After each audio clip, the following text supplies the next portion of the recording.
گلبرس مریوان بگوک روبری گشتی دست برای جواکی وزارت کار و کاروبار جواکی ما بحث کن برای مریوان تو گلب خیراتی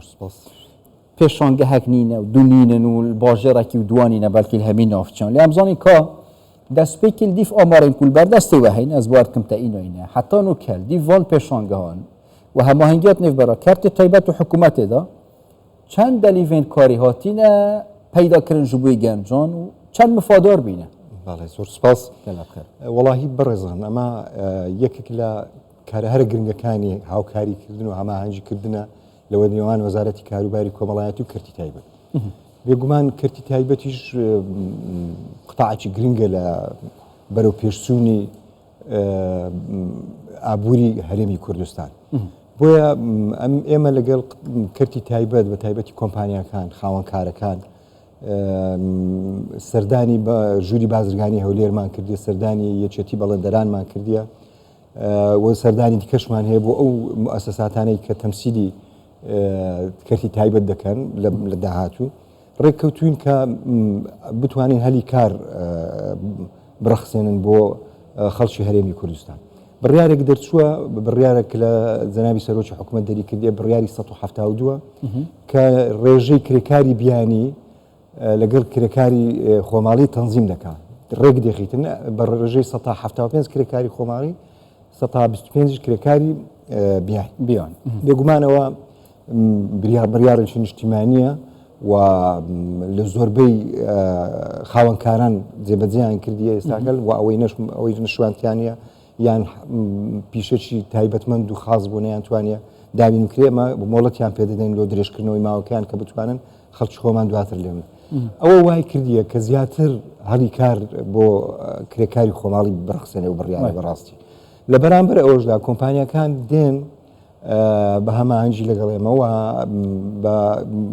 هەماهەنگی لەگەڵ بەڕێوەبەرایەتیەکانی کار لە پارێزگا و ئیدارە سەربەخۆکان جار جۆفێری وە ئەنجام دەدەن بۆی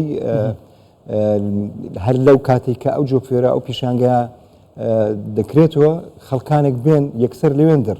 کاریان بۆ بڕخسێنرێن ئێمە لە مانجی یازەی ڕابردوو پۆرتالی کە هەری کارمان ڕاگەیاند لەو پۆرتالە لە عینی کاتیش کۆمپانیە جوبکە ئاوردی پۆرتالی کار سەر بە مۆڵسا وەزارەتی کار و کاروباری کۆمەڵایەتی بەڕێوەبەرایەتی گشتکار و دەستەبەری کۆمەڵایەتی تایبەت بە حکوومەت ئەو پۆرتالەمان ڕاگەیاند بە مەبەستی ئەوەی بەشداریکردنی هەم کەرتی تایبەت و کۆمپانیەکان لەوێندر ئەگەر پێویستیان بە کارخواز هەبیێ بتوانن دابینی بکەن و لە هەمان کاتیش پیشێنگاکە بۆ ئەو کۆمپانیانە لەوێندر هەڵی کار بۆ هەر لە ناو کاتی جۆفێرەکە هەڵی کار بڕخسێنن بۆ ئەو کەسانی کە سەردانی پێشانگاکە دەکەن خۆشبەختانە خەڵکەکی زۆر لەوێندەر ناوی خۆیان تۆمارکرد نزیکەی هەر ئەو ڕۆژی کەم مانجی یازەی ساڵی ڕابردوو نزیکەی 300 کەس لەو ڕۆژە تواندرا ئەمە باشە ئەو پێگەهات و بەحسکی بەردەوامە هەر کەسێک دەرفەتەکە کاری بخۆ ببینێت چێت سێرجەکی بکرد چ تێدا نیۆنجی فەرەک بەردەوامە و ئەو پۆرتالە ئێستاش خەڵک دەتوانی کارخوازی خۆی لەوێندەر داخوازی بکە و هەروەها کۆمپانیەکانیش دەتوانین لێوێندەرەوە ئێستا ئێمە لە ڕێگای نووسراوێک بۆ وەزارەتی تیجارە و هەروەها بۆ یەکێتی بەڵێندەران و ژۆرەکانی بازرگانی لە هەرێمی کوردستان بۆی خاوەنکاران ئاگادار بکەنەوە کە ئەگەر پێویستیان بە کارخواز هەبوو لەوێندەرەوە بڵاوکەنەوە ئەوە هەر ئەو ڕۆکە خۆشبەختانە لەگەڵ ڕێکخراوی نێودەوڵەتی کار ئایڵۆی پێدەڕێن لەگەڵەوان دانیشتین کە لە ماوەی داهاتووە جاریان مانجی حەفبی مانجی هەشتبی بەرنامەکماندانە کە کۆمەڵێک بە هەمان شێوە لە ئەو جارە تەنها لە چەقی پارێزگاکان نەبی لە بەڵکو لە گەرمیان لە زاخۆ لە سۆران بتوانین ئەو پیشانگانە بکەینەوە و جۆبفێرێک ئەنجام بدەین لەو سێ شوێنە بۆی خەڵکی ئەو شوێنانش لە ڕێگای کۆمپانیا و خاوەنکاران و کەرتی تایبەت بتوانن خەڵک هەڵی کار بە هەڵی کار چن و ئەس حەسم دیفڕە بۆ من بەحسەوەی ئامارە بکە حتا نوکە پڕێکەوە وزارت چند درفت کاراتینه پیدا کردن یعنی بگشتی دمادار باز بیدا حتی اما للرجاء بس بری و اسوی پیگه اگر شت تأکید بکر چونکی یا هیل دف موزیده کار هات بحث کردن جوبس کی آردی بیا کو خوشحالی و یعنی کاری که باشه تکرم بوده زور هاکار من بودم اوا و بزنم بس اگر سر اینترنتی از سرجکی بکم و گنجی بزنم یا جی خلق بزنم پیگه ها و یا سر وزارت کارو بارین کمالاتی یا بو دیت نو در فتن کار چی بی چه نوو نشانه کی بی www.car@molsa.org.k کار بله کار بله یعنی هر کسی که بوید شد پرکاوی پیگه سردام بکن یعنی خودان کمپانیا جیش در فتن کار ویریم بالضبط اما پروشتریش من صعب کردیو لسر خلکانش زوریش من بلاو کردیتو لوی هر لوی کد چی هیا او لرجای کد کی اکثر دتوانی بتستر او پورتالی ام پورتاله زور بشوازه چوا من دانه که زور آسان بی لوی خلقك اگر خوندواره چی زور بسيط شيء بي بتواني بكاري بينيو بتواني هذه كار هبريكو وزارتي اصلا كو اگر او داتال بردست تبن هبريكو وزارتي و هماهنگیات گل کرت تایبت چند در فتن کار هاتینا پیدا کردن حتی نو که کو خلق کار بدست نکات یا پريكو و کار بدست حتى استاكا اوي كلا امريكان مان هي طبعا اوي تاد مانجي دواز برين مانجي دواز ويازدي امريكان مان هي نزيكي خويلا سياسه هذه كار ده سياسه او فتري رابر بس در باز بلا نو كاجيو بردوام دبي و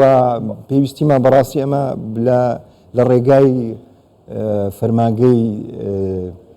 میدیا و زانیاری حکومتی هەرێمی کوردستان خۆشبەختانە هاوکارمانن ئەوان لە مەسەلەی گەیاندنی زۆرترین زانیاری دەروارەی ئەو پۆرتالە بۆ خەڵکی و هاوڵاتیانی هەرێمی کوردستان لە ڕێگای ئەو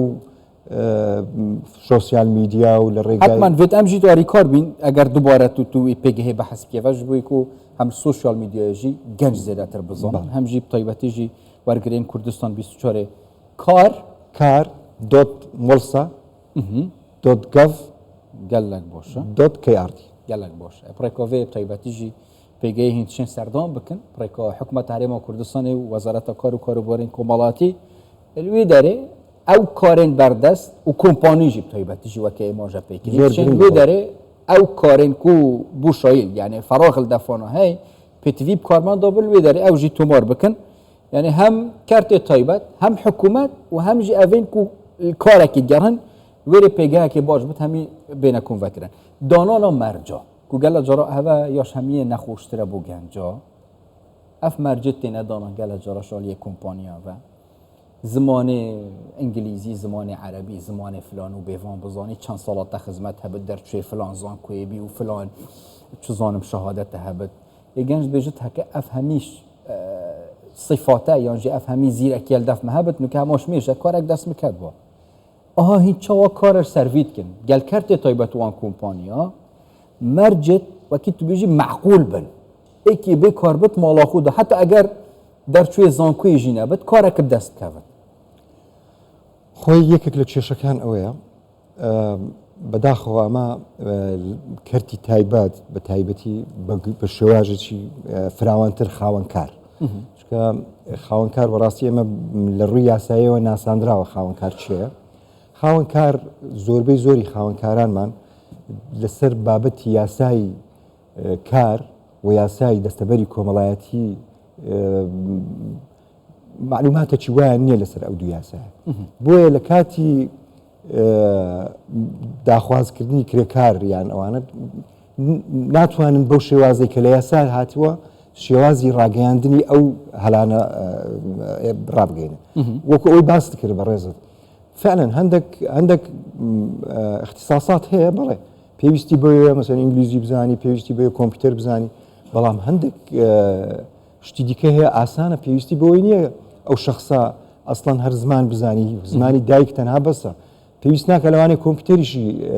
پێویست بێ ئەو خەڵکی کە دەیەوێ بێ ئیشکا پێویستمان بەوەی نییە کە لە کۆمپیوتەر زۆر باش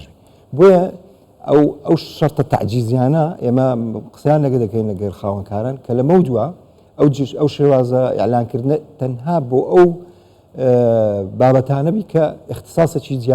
تایبەتیان هەیە و پێویستی بە زانایی هەیە لە هەم کۆمپیوتەر لە هەم زمانیش ئەگەر پێویستی بێنەبی پێویست ناکە ئەو هەموو مەرجانە دابرین وەکی جەناب باس گەلک سپاس ji bo te berêzmerî wan bi Googlê beriya ku em dumayekê pêbînîn ev her ew portala kar e ku berêzmerî wanî êmaje pêkirî ku girêdayî Wezareta Kar û Karûbarên Komalatiyê hem xwe tomarkirin têda ye hem jî ew helên karên ku nûk helberdestin ne hem bû nimûne em bi hez bikîn yani drûstkirina şîrînemeniyan ku kertê taybet e dîfrajiyên hikûmetî ji têda ne ev serî asayişa Rêxerê ku nûk hel ser ekranê jî da diyar e yani hînkarin xwe tomar bikin ev gencin ku yan jî nebtinê genc yani gelo caran bijîn genç ku her kesekî ku bivêt karxwaz ev peyvegel hecan e xwe tomar bikin û bi xwe karekî bigar hin ku îşla dergehê rizqî ji bo hemî kesayê baş be gelek spas gelek spas